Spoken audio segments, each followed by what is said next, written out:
Mutual Broadcasting System presents The Mysterious Traveler, written, produced, and directed by Robert A. Arthur and David Kogan, and starring two of radio's foremost personalities, Ralph Bell and Chuck Webster, in Key Witness.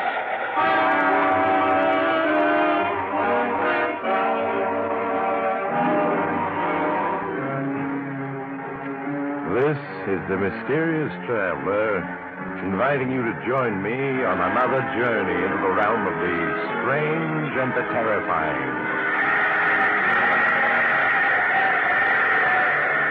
I hope you will enjoy the trip.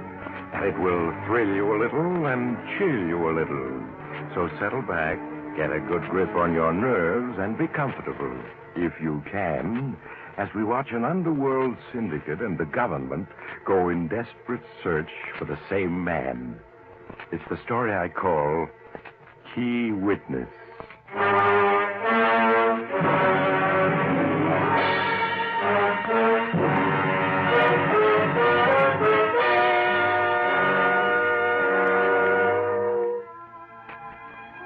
The scene, the penthouse office of Mike Bruno, the nationally known and feared crime syndicate boss.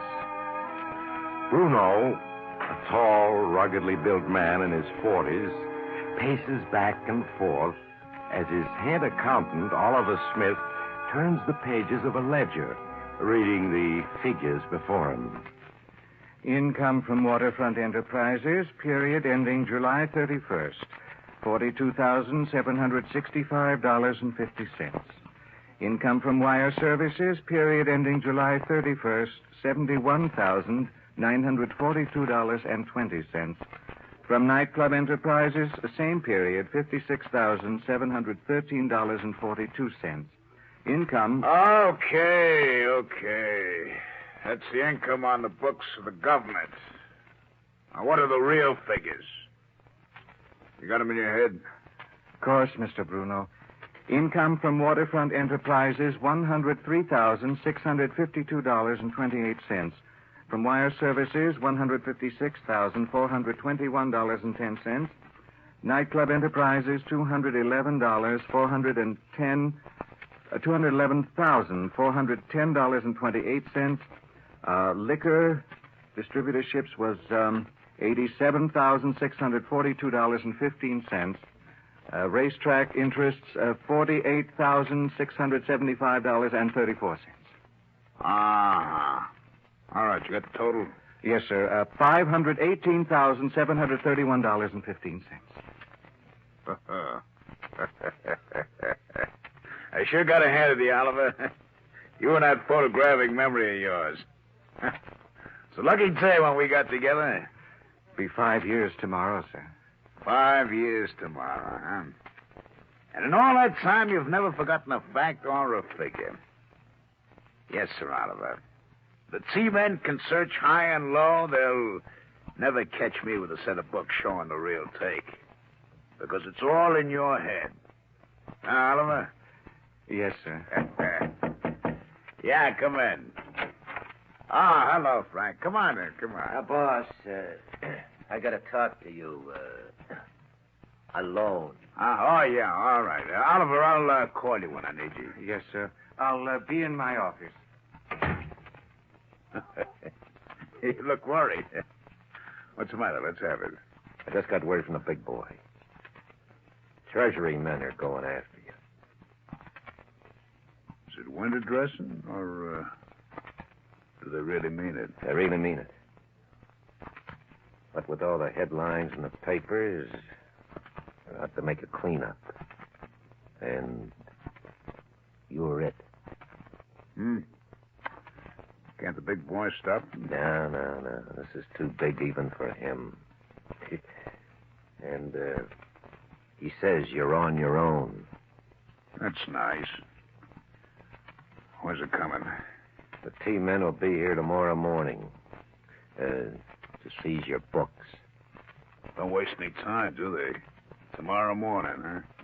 Bruno, what are the chances of the books standing up under a real investigation? Maybe yes, maybe no. The books don't satisfy him. They start questioning Oliver. Yeah. Well, what are you going to do? I gotta think.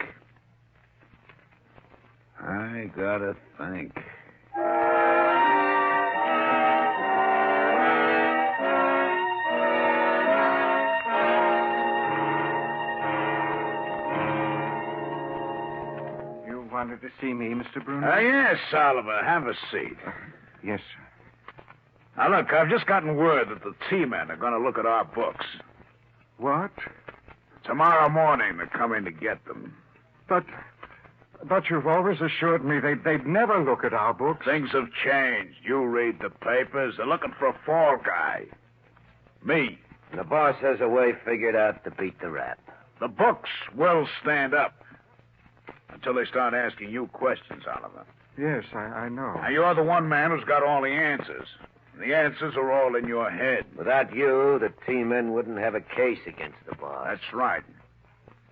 All right, Frank, open that suitcase for Oliver. Okay. Why, all that money. $500,000. And it'll all be yours if you do exactly as I say. Mine? Yes. I want you to write a letter saying that as treasurer of the corporations, you embezzle large amounts of dough. What? That's right. You're to assume all responsibility for the books. But they'd send me to prison? No. You're taking it on the lam. There are a couple of countries in the world where you can't be extradited for embezzlement.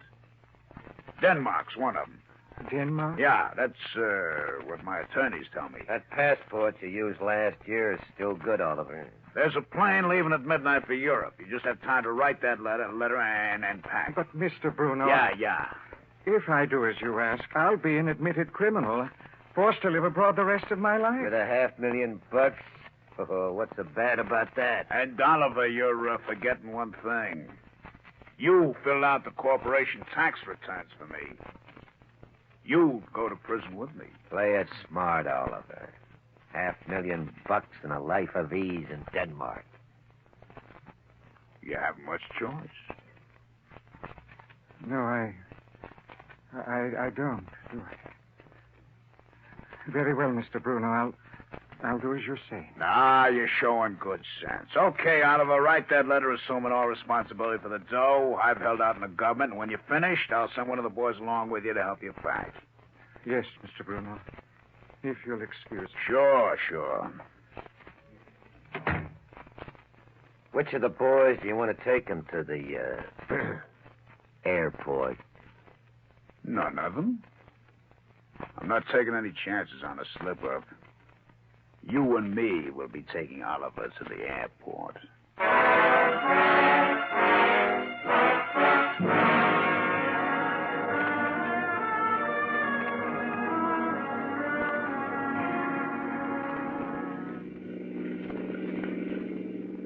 Mr. Bruno. Yeah. Haven't you taken the wrong road? This isn't the way to the airport. Relax, Oliver. We got plenty of time to make the airport. Sure, your plane doesn't leave for another hour. But we're going in the opposite direction of the airport. Why, at this rate... All right, shut up. That's $500,000. Denmark. You never meant it, did you? You catch on fast. Now that you have that letter I wrote you, you're going to kill me. No one lives forever. Easy does it, Oliver. Where are you taking me? We stop at the top of the hill, boss. Right. Mr. Bruno, you can't kill me. Not after 5 years of loyal service. Haven't I always done everything you asked without question? Take care of him, Frank. No, don't! He'll be out for at least 10 minutes. That'll give us more than enough time. Yeah. Which spot the other car? A clump of trees up ahead, out of sight. Good. Yeah, it's lucky traffic's light on this road. That's why I picked it. Okay, let's finish the job. Put him behind the wheel. I got him. Easy. There we are. All right, I'll release the brake. Start pushing. I'll steer it. Just a few more feet to the edge. You say it's 200 feet to the bottom? Yeah. Nothing but rock down there. Okay, she's starting to roll. There she goes.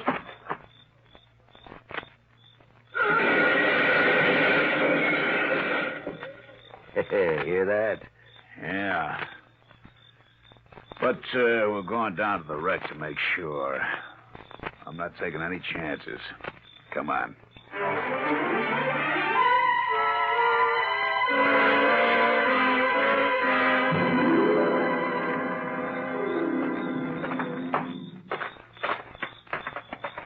Look at that car, completely wrecked. We didn't have to bother coming down here. Maybe not. Is he still behind the wheel? I can't tell you. Wait till... No, he isn't behind the wheel. He's not in back either. Let's look around. He was probably thrown clear of the car. I don't see him. He's got to be around. Hey, What's that you're picking up? his wallet. Some keys. His wallet. That wreck didn't finish him off. He must have gotten away. A 200-foot drop. He couldn't have. No, then where is he? I tell you, he came out of it alive. He's on the loose. Well, he couldn't have gotten far. Come on, let's look for him. In the dark. We never find him. Let's get back up the road. Next tavern's half a mile down the road. I've got to get to a phone.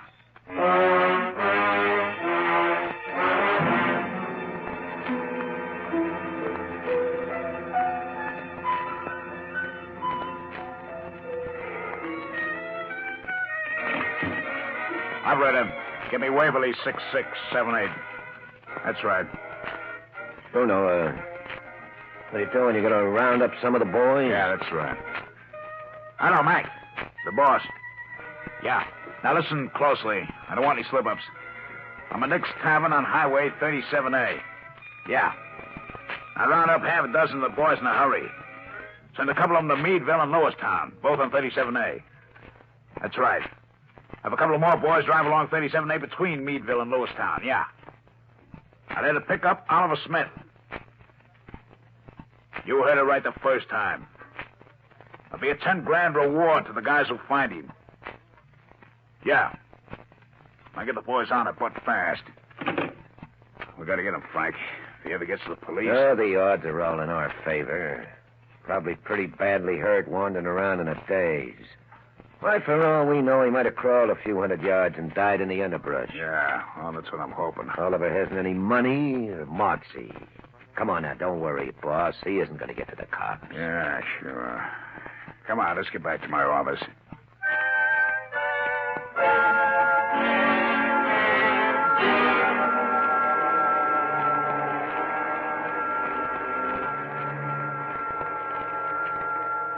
What time do you got, Frank? The time? A few minutes after 9.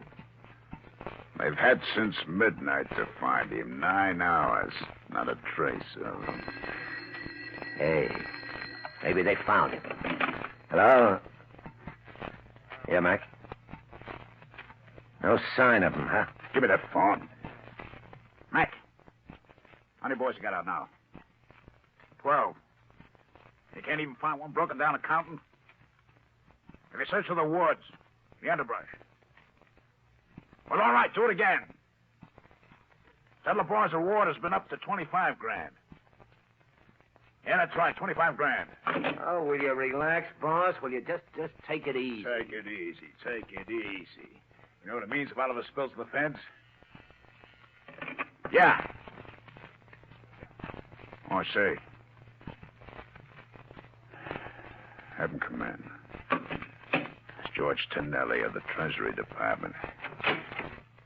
How are you, Mr. Tonelli? Come on in. Thank you, Bruno.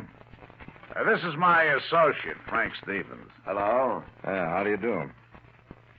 Bruno, I have an order here empowering me to seize the books of all your corporations. What for? I pay all my taxes. The Treasury Department just wants to double-check. Make sure. Well, that's the way you want it. Okay, you can have the books. I got nothing to hide. Good. Where's your head accountant? Oliver Smith. Oh, he's out of town for a few days, Mr. Tonelli. Personal business of some sort. He should be back by Friday. Oh, I want to talk to him. After we'd gone over the books. Oh, yeah, sure, I understand. Miss Daniels, will you see to it that Mr. Tonelli's given all the books of our various corporations? That's right. All right, Mr. Tonelli. They'll be given to you on your way out. Oh, thanks, Bruno. Oh, by the way, I heard a police flash over my radio while I was driving here. Seems a car registered in your name was found wrecked off Highway 37A. One of my cars? Yes, didn't you know about it? No. Huh. Well, after all, I got 6 cars. One of my employees must have taken it without my permission. Or it may have been stolen. Was anyone found in it? Well, I'm sure we haven't met before. No, but I recognized you from your picture. Sit down. Thank you. Yes, like I always say, for more cops like you, we'd have nothing to worry about. I've been following your career for years. How did you like the Crane case? I don't think I remember that one. Oh, you must. Their plant was held up back in 1946. As I recall, the bandits got away with $90,000. That was a lot of money in those It days. still is. At any rate, a Freddie King was apprehended. Freddie King, huh? Yes. Would you like to know what happened to him? I can hardly wait. He pleaded guilty and was sentenced from 5 to 10. Now, he might have done better had he been willing to divulge who his Confederates were or the whereabouts of the loot. Well, what did happen to it? Well, that's where you come in. I suspect you wound up with the proceeds of that robbery. Me? You and Ben Benton. Then when Freddie got out, you gave him his share. In lead. Lead? Oh, didn't you hear? He's dead. Not good old Freddie. Why, you're all broken up, aren't you? Sure. He was a wonderful boy. Of course, I only know him casually. Well, at that, I'm doing better with you than I did with Benton. He denied even knowing Freddie. Benton said he don't know Freddie? He's a liar. But not you. No, you Hello. Boss, this is Frenchie. Yeah, Frenchy, anything new? You still offering 25 G's for Oliver Smith?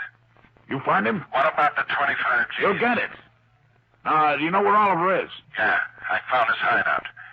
I'm calling from a drugstore in Meadville.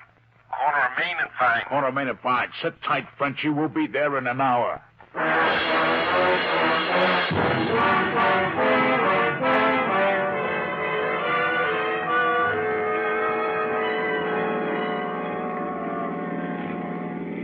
Slow down, boss. There's Frenchie on the corner. Yeah, I see him. Get in, Frenchy. Sure, boss. All right, what's the story? Smith is here in town. He's locked up in the town jail. What? The cops have him? Yes and no. Come on, spill it. The local jail is a dump, 4 cells. Just on a hunch, I looked in. There's 2 guys in there. One is a broken-down bum. The other, Oliver Smith, looking like a bum himself. And I done some nosing him around. Smith was arrested for vagrancy. Arrested for vagrancy. Under what name? Haven't been able to find out. Don't you get it, Frank? Oliver's in there under a phony name. He's laying low so that neither the feds or we can find him. After he's done 10 or 20 days of vagrancy, he'll try to disappear in act. Yeah, that must be it. They'd give it his right name, there'd be feds all over the place. All right, Frenchy. You say there's just Smith and some old bum in the lockup, huh? That's right, boss. Point the way, Frenchy. We're driving over that jail.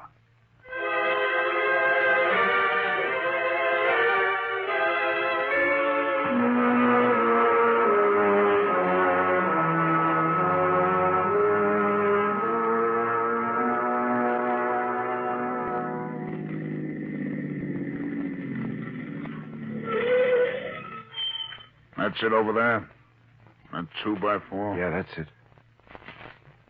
Where's the sheriff at this time? He lives in that white frame house next to the jail. I saw him go in his house an hour ago. Well, he's probably through for the day, and just the 2 prisoners there. Yeah. Frank, you got a key that would open those cell doors? Oh, sure. Those old locks aren't any trouble. Good.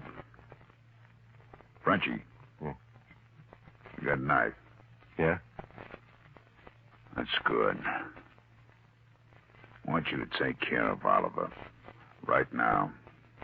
Look, boss, it's a dangerous setup. What with the sheriff just a few yards away from the jail, and that bum dares a witness? You can wrap the whole thing up in a minute flat. No, I can't Frank do it. This is more in his Because line. Smith knows Frank. He'd start yelling the moment he saw him. He doesn't know you. Yeah, maybe not, but... If you want that 25 grand, you'll do it. In fact, you'll do it because I'm telling you to. Okay. Here's the key, Frenchie. You won't have any trouble with those locks. Just give it to him. Fast and clean.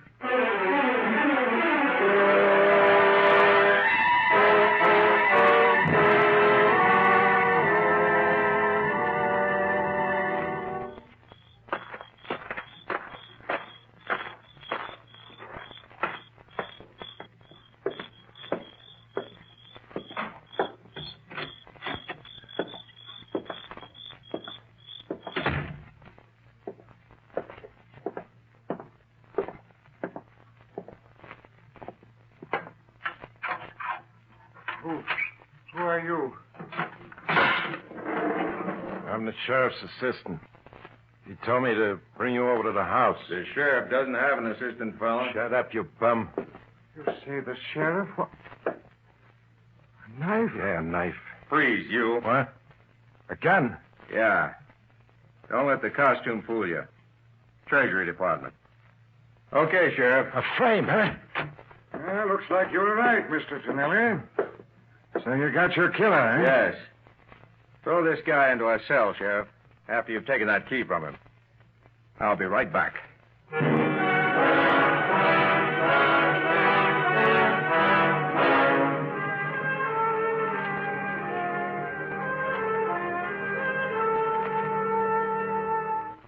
Yeah, he's been gone almost 5 minutes, boss. What could be taking him so long? I don't know. Look, do you think the sheriff might have picked Frenchie up? Frenchie isn't that dumb, but should have been back by now. Well, let's get out of here. What the... Hello, Bruno. Tonelli. Yes, small world. Keep your hands where I can see them. That's better. Both of you. Out of the car.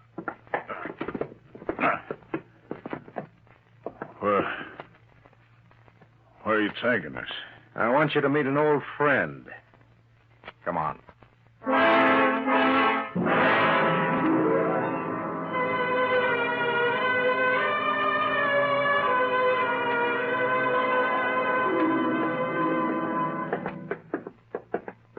Straight through that door, Bruno. Now, look, Tonelli, I'm no two-bit hoodlum you can parade around at guns point. I want to call my attorneys. Now, no one's going to deny you your legal rights.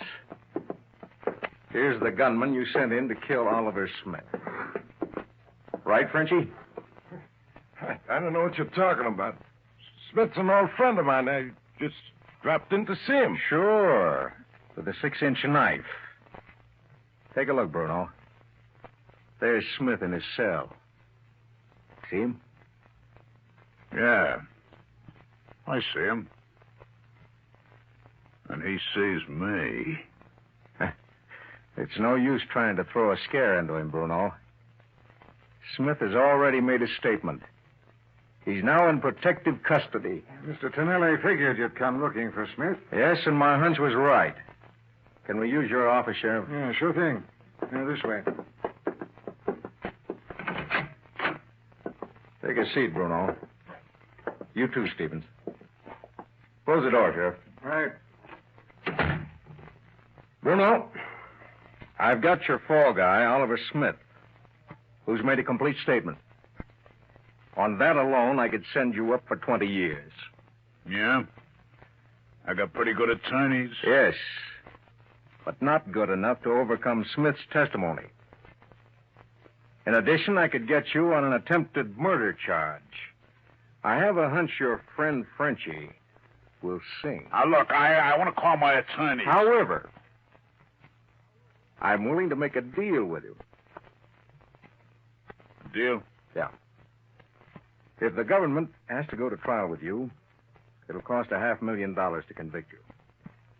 And a great deal of time. However, if you pleaded guilty, saved the government time and money, I think the court would go easy on you. How easy? Well, you'd have to pay the tax penalties, of course, and do 10 years. 7 with good behavior.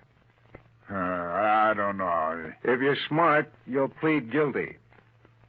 You know that with Oliver Smith's statement and testimony on the stand, the government couldn't lose. I've got to think it over. There's no time. It's either yes or no. Now make up your mind.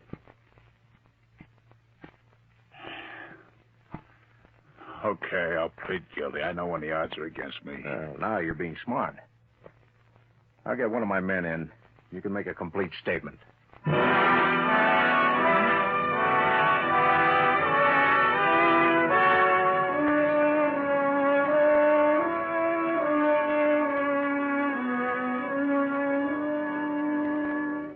All right, Bruno. You've read your statement over. Sign here. Now, look, if I sign, you guarantee the limit will be 10 years. You have my word. Okay. That does it. Hey, Sheriff, you bring in Oliver Smith. I'll be taking him back to the city with me. Sure, Mr. Snelly. When did you find Smith? The sheriff picked him up at 6 this morning, after the accident. He was wandering along Main Street. Did he tell the sheriff who he was? No. Here's Smith now, Mr. Snelly. Thank you. As a matter of fact, Bruno, Smith couldn't have told the sheriff who he was, even if he wanted to. What do you mean? When the sheriff picked Smith up and questioned him, Smith couldn't answer. Couldn't answer. That's right. The sheriff called in a doctor. An examination revealed that Smith had amnesia. Amnesia? Yes. He got it from a severe head blow he suffered in the accident. It's a case of complete amnesia. But if he's got amnesia, that means he doesn't remember anything of the past. He couldn't have made a statement to you or testified against me. No, he couldn't. And without Smith's testimony, we had no case. That build-up you gave me, it was a bluff, a lie. Yes. But justice has been served. And that's the important thing. Isn't it, Bruno?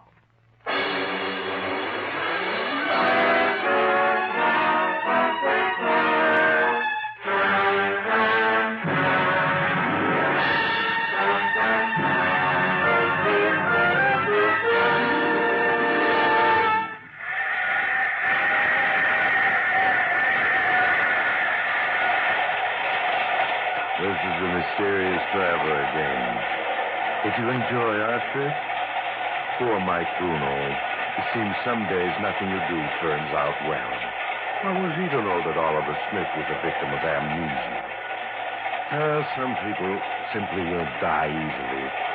Well, poor Mike is now doing 10 years at a federal prison.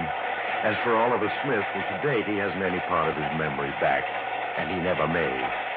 Which reminds me of another story. It concerns a young and enterprising undertaker who developed the unique idea of soliciting customers before they were dead. As a matter of fact, he... Oh, you have to get off here. I'm sorry. I'm sure we'll meet again. I take this same train every week at this same time.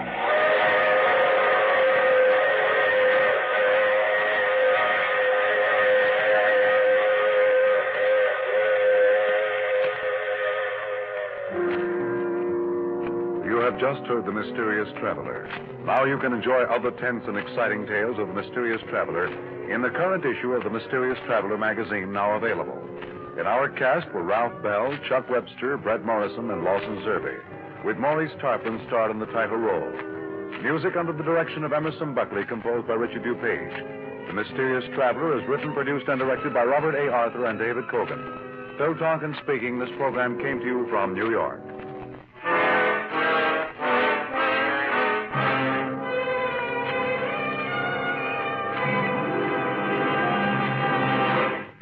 Do you like stories of mystery, of eerie adventure, of things dark and unseen, stay tuned to Mutual every weekday evening and join the I Love a Mystery listeners.